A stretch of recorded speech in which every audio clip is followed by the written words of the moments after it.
The peculiar coincidence in the age of the victims, the manner of death, the timing of death, and even the surname of the suspect has turned these two cases into one of the unsolved mysteries in Erdington, England, to this day, with the only difference being a staggering 157-year gap between them.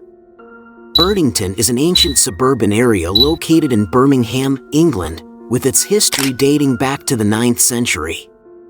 The long-standing English community has witnessed Erdington evolve from a rural village into a renowned transit point for travelers between Chester and London in the 18th and 19th centuries.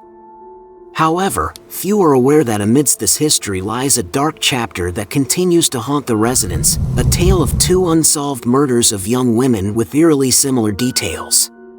What's most chilling is that these two cases are separated by a span of 157 years. The unbelievable coincidences are as follows. The case also features numerous uncanny similarities. The incidents occurred in the Erdington area, within approximately the same time frame or just an hour apart, during Whit Monday. Both victims were unmarried and died at the age of 20. They were assaulted and left to perish. They were on their way home. The last sighting of both victims was on May 27th. Both suspects accused were named Thornton, and despite being found, none faced punishment. Before the tragic deaths of both Mary and Barbara, they both had eerie intuitions. Mary Ashford had told the mother of her close friend Hannah that, "I feel something very bad is going to happen next week," and tragically, a few days later, she fell victim to a deranged murderer. Barbara Forrest, killed 157 years after Mary Ashford, also had a similar premonition before her death. She confided in a colleague, saying, "This month is my unlucky month. I just know it. Don't ask me why." The first case. On the morning of May 27, 1817, at around 6:30 a.m., a factory worker named George Jackson was on his way to work when he stumbled upon a set of clothes, a hat, and a pair of shoes near a water-filled pit, alongside a puddle of blood. After receiving the report from George Jackson, local residents arrived and discovered the body of Mary Ashford with bruises on her arms, suggesting she may have been raped before her death. Footprints of a man and a woman were found in the nearby field. Authorities thoroughly investigated the evidence leading to Mary's death and singled out Abraham Thornton as the main suspect. The victim was a beautiful 20-year-old girl known as the belle of the area, with many suitors. On the evening of Whit Monday, May 26th, Mary and her friend Hannah Cox attended a dance at Tyburn House. Both girls enjoyed the festivities and socialized with two men, Benjamin Carter and Abraham Thornton. At midnight, everyone left the dance, with Hannah Cox returning home and Benjamin Carter later returning to the dance. Meanwhile, Mary and Abraham continued walking towards Mary's grandfather's house, but the young girl was found dead a few hours later. Abraham Thornton confessed to the police that after spending time alone together, he had escorted Mary back to Hannah Cox's house. Abraham Thornton's trial began on August 8th, and the public was convinced of his guilt. However, 3 witnesses testified to Abraham's alibi.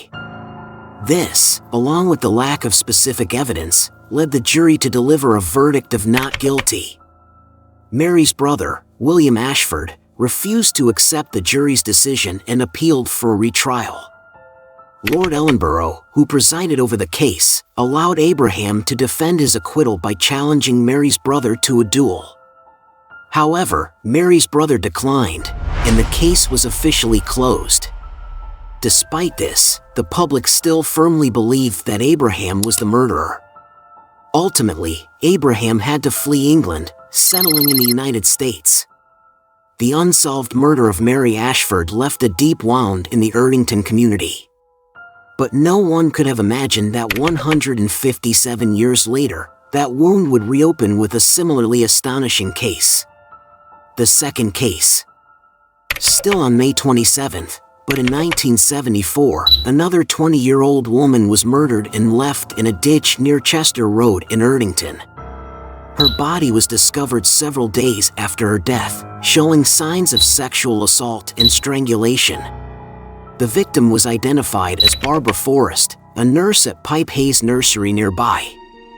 She was reported missing on the same Whit Monday. Reports indicated that Barbara had been dancing at a bar with her boyfriend Simon Belcher on the night she died. However, Belcher claimed to have escorted her to the bus stop at 1 a.m., and that was the last time he saw her. A thorough investigation ensued, involving over 100 detectives. Once again, the suspect pursued by authorities bore the name Thornton. Michael Ian Thornton lived on Chester Road and was a colleague of Barbara Forrest.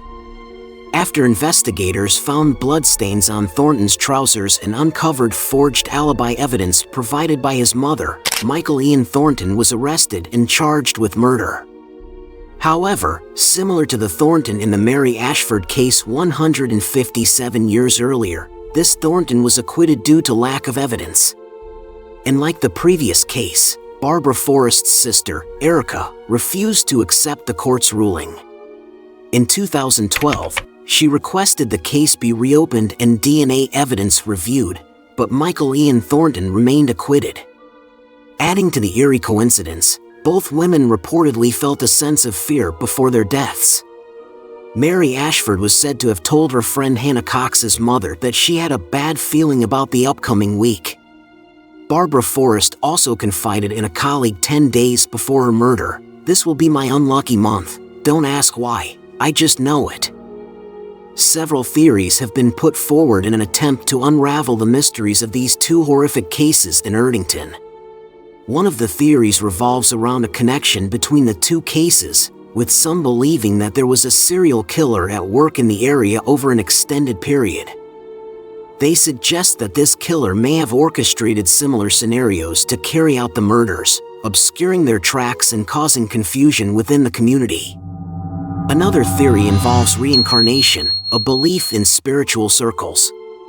According to this theory, the souls of Mary Ashford and Barbara Forrest may have been reincarnated and experienced similar events in subsequent generations.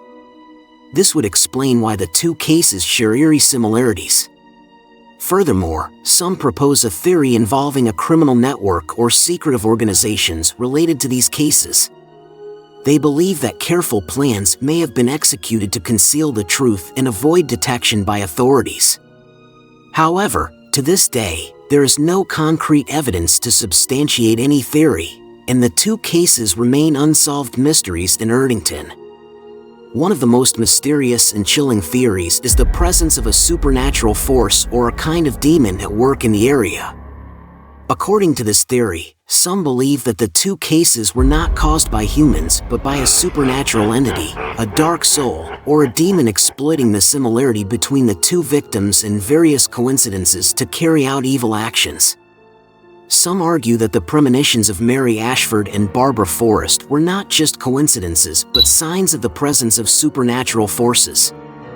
They believe that the two girls had sensed the danger lurking from the supernatural world before death struck and tried to warn their loved ones. Others believe that the eerie coincidences between the two cases are not just happenstance but the result of the intervention of a supernatural entity seeking to fulfill unclear purposes. They raise suspicions about a kind of supernatural force existing covertly, manipulating and controlling events to satisfy undisclosed needs or purposes.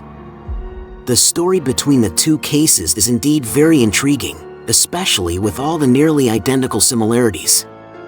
However, overall, in my opinion, it seems that the two cases are simply random coincidences. Despite countless eerie common threads between the two deaths before they occurred, there are also many differences to rule out any supernatural phenomenon.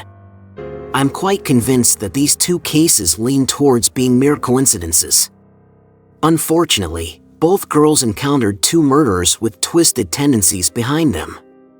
So, according to you, who is the prime suspect? Please leave your thoughts in the comments below. Thank you for watching this video until the end.